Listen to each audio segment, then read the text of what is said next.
Ipinag-utos na ng Department of Public Works and Highways ang agarang pagkukumpuni sa Cannon Road sa Baguio City bilang paghahanda sa inaasahang dagsa ng mga turista sa Holy Week.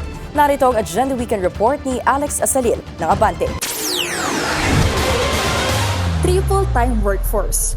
Pinatatapos na ng Department of Public Works and Highways o DPWH Secretary Vince Dizon ang lahat ng rehabilitation works pati ang inaayos sa 33.5 kilometers na Cannon Road na nagkokonekta sa Rosario, La Union at Baguio City bago ang Holy Week kung saan inaasahang dadagsa ang mga turista sa summer capital ng bansa.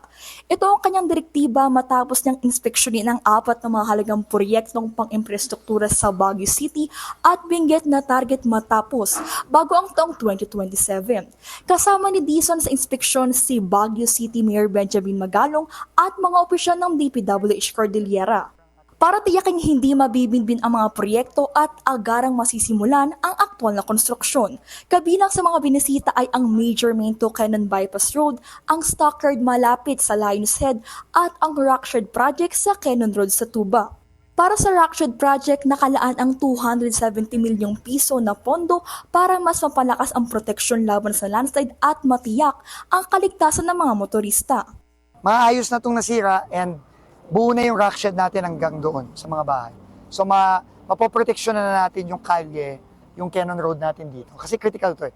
Ito lagi nasisira to. Yeah, tingin ko kung magawa natin to, malaking bagay na to para maproteksyon na natin yung Cannon.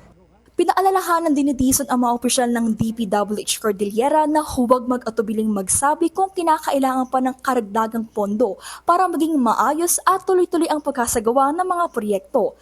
Ayon sa DPWH Cordillera, inaasahang magsisimula na sa loob ng 1 linggo ang aktwal na pagkatrabaho sa mga proyekto upang maiwasan ang anumang pagkaantala.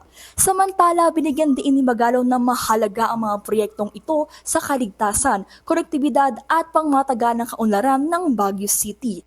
Ang instruction mo sa is tapusin ito. We will help them engage. Suportado naman daw ni Magalong ang mga proyekto ng DPWH lalo na at madalas magkaroon ng pagguho sa lungsod lalo tuwing panahon ng tag-ulan.